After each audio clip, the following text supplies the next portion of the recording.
as the Mike Fox attempts to make a purchase.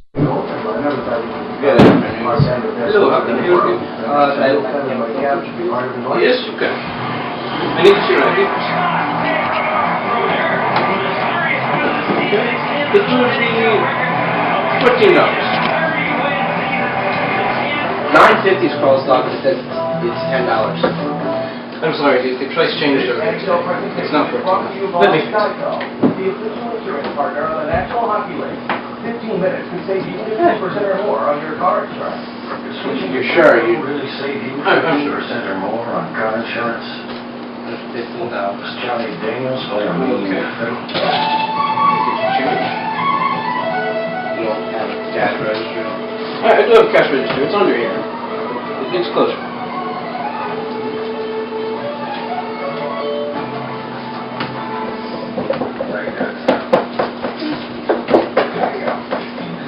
Here's your dollars. Nice day. Have a nice day.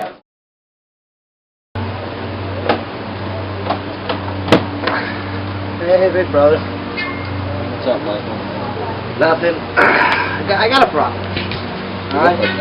Yeah. What is it? Continue. Well, this week I've went to Cooley Drop 3 times to buy a pack of cigarettes. And each time I've went, the price of cigarettes has raised.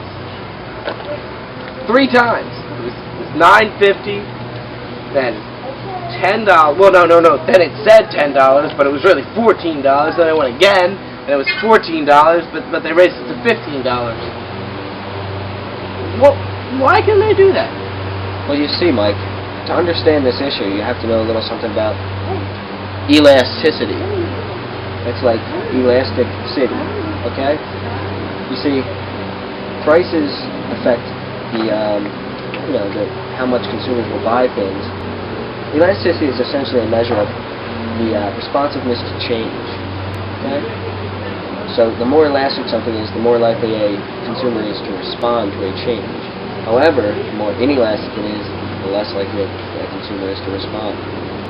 So the price of tobacco increased, but you still continue to buy it because tobacco is very inelastic.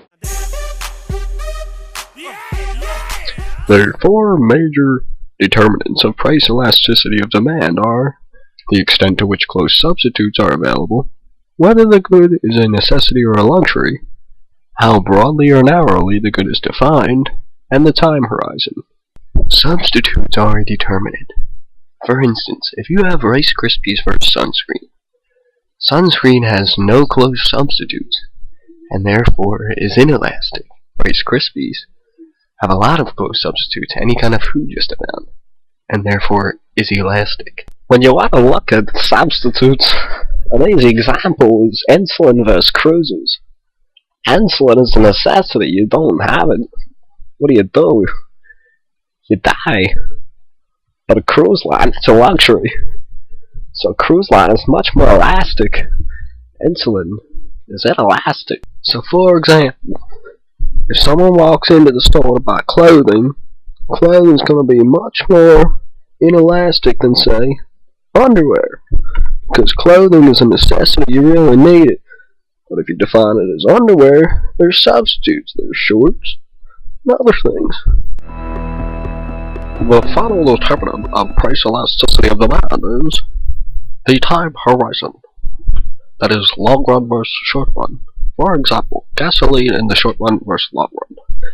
If the price of gas increases, people are going to try to look for ways out. In the short run, all they can do is maybe ride the bus. Therefore, it's very inelastic. But in the long run, people could buy more efficient cars.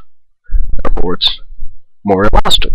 Let's get ready to recap. Price elasticity is a measure of the responsiveness to change in price. The 4 determinants of price elasticity of demand are as follows. The extent to which close substitutes are available, whether the good is a necessity or a luxury, how broadly or narrowly the good is defined, in the time horizon. Turn and face the strain. Change.